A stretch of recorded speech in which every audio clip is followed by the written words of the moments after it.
Hi guys! Welcome to my mini vlog.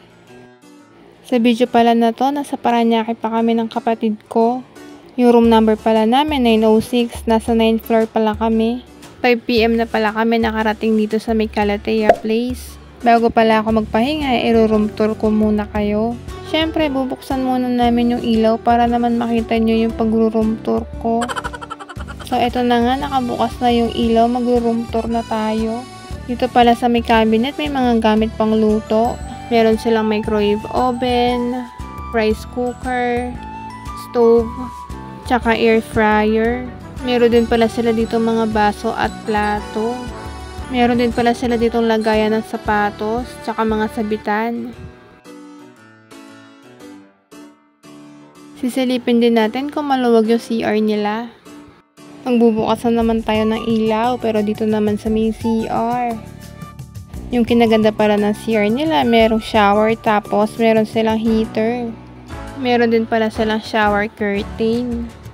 Gantong CR pala yung gusto ko, malinis na, aesthetic pa siya tignan. Hindi ko pala na-check kung wallpaper yung nakalagay dyan sa may dingding o tiles. Pero lalong gumanda yung CR nang dahil dyan. Meron din pala silang laundry basket para sa mga maruruming damit. Yung sapatos pala namin nandyan pa sa may gilid, hindi ko pa siya naaayos sa may syurak. Meron din pala sila ditong ref para kung gusto nyo mag-stock na maraming pagkain, pwedeng-pwede.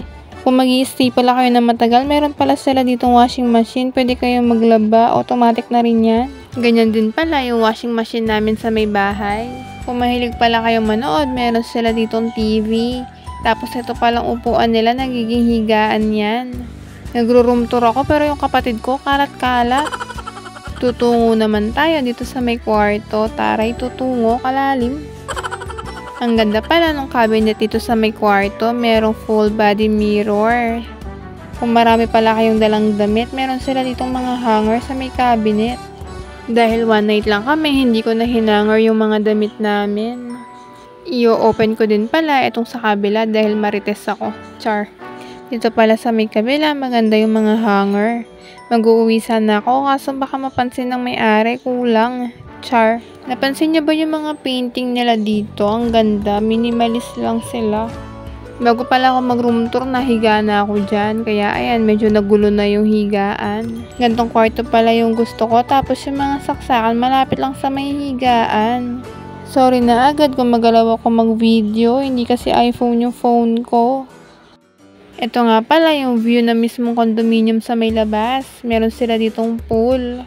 Gusto ko sana mag-swimming kaso wala akong ekstrang damit. Meron pala nagsuswimming dyan kanina pero ngayon wala na, gininaw na yata. Char. Ito naman pala yung view sa may terrace.